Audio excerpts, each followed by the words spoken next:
J'ai des tombeaux en abondance, des sépultures à discrétion. Dans tout cimetière, quelque importance, j'ai ma petite concession. De l'humble tertre au mausolée, avec toujours quelqu'un dedans.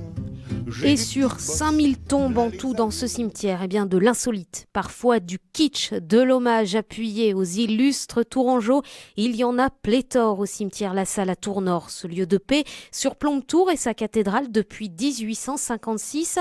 Première halte avec Jean-Luc Porel des archives de Tours et cet éclairage devant une tombe ornée d'un aviateur glorieux debout visant le ciel dans une posture héroïque. La tradition populaire attribue le nom du cimetière La Salle à ce personnage. Le cimetière a été installé sur une ancienne propriété qui s'appelait la propriété de La Salle, achetée par la ville en 1856 et l'aviateur La Salle est mort en 1929. Donc c'est pas le même personnage. Histoire, oui, puisque dorment en paix en ce même lieu, par exemple, l'architecte tourangeau Victor Laloux, l'ancien ministre et maire de Tours Jean Royer, tout ça sous un mini-palais en tuffeau ou une tombe beaucoup plus modeste.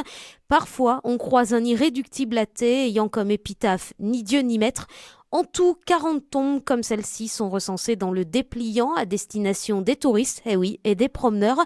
Complément d'information avec Brigitte Garanger, elle est adjointe à la ville de Tours en charge des cimetières. Il va y avoir une vraie cartographie qui va être mise en place avec pourquoi pas aussi des vues aériennes où les gens pourront faire des visites virtuelles aussi. Donc ça, c'est un peu dans l'air du temps. Beaucoup de municipalités ont déjà ça en place, à Rennes, à Lyon, à Brest. C'est dans l'air du temps.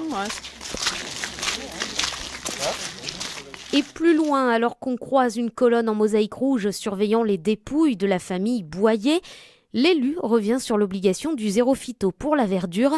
Les pissenlits mangés par la racine auront sûrement meilleur goût. L'ancienne municipalité avait décidé de faire le zéro phyto dans la ville entièrement, alors que dans les cimetières, c'est pas encore obligatoire. Nous, on a décidé de continuer cette procédure. En 2014, les services des parcs et jardins m'ont proposé de faire des carrés tests avec différentes techniques pour refaire repousser un peu d'herbe. Françoise Amiot, adjointe en charge du patrimoine de l'archéologie pour la ville, soutient même les initiatives touristiques les plus innovantes. L'idée, c'est que les Tourangeaux se familiarisent avec leur patrimoine funéraire. Cette idée que je pense très intéressante de visite nocturne, semi-nocturne, avec une autre démarche, une mise en valeur. Je crois beaucoup à la mise en lumière des sites, et y compris d'un cimetière. Ça pourrait paraître surprenant dans un premier temps, mais je crois que voilà, c'est une autre forme de découverte de cet espace. Et tout ça, bien sûr, devrait se faire sans troubler le calme naturel des paisibles résidents du cimetière La Salle. Ces projets seront en tout cas étendus dans tous les lieux de recueillement de la ville de Tours. Les fantômes et les feux follets, eux, vont peut-être devoir déménager.